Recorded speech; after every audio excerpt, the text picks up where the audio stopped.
Let's start with toxins. Like I mentioned, the two most common that we have here in the US is Botox and Dysport. They're very similar. There's very small differences. I've used both on myself, I've used both on family members, and I can't tell the difference, but they're very, very similar. Regardless, toxins in general, they take a couple of days to kick in, right? So once you have it done that day, it won't take effect that night. You gotta wait about 48 hours and then you'll start to see the difference. The lines will start to relax, things will soften up, forehead looks smoother, for example. If we're shaping the brow, you'll start to see that change.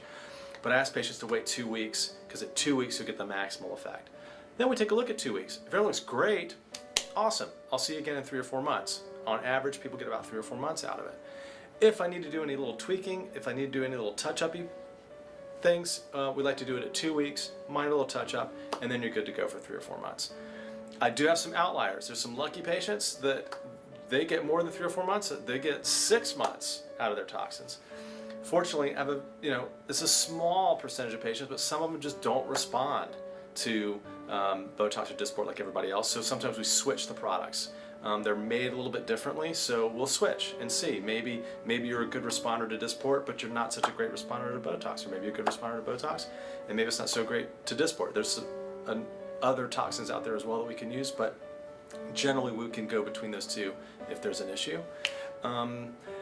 We generally, especially for first-time patients, we like to go slightly low on the dose. I know I can always do a little bit more later on down the line if I need to, so we tend to start kind of conservative and build you up gradually.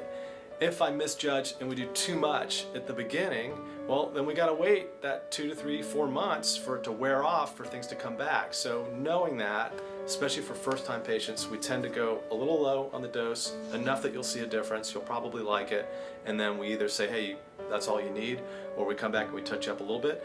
All that stuff's recorded in your chart on a map of your face with exactly where we injected it, so that we have a template that once we know what works, the dose, where it's injected, and that we like the results, we can apply that same template moving forward for you, so we can get you looking good every single time.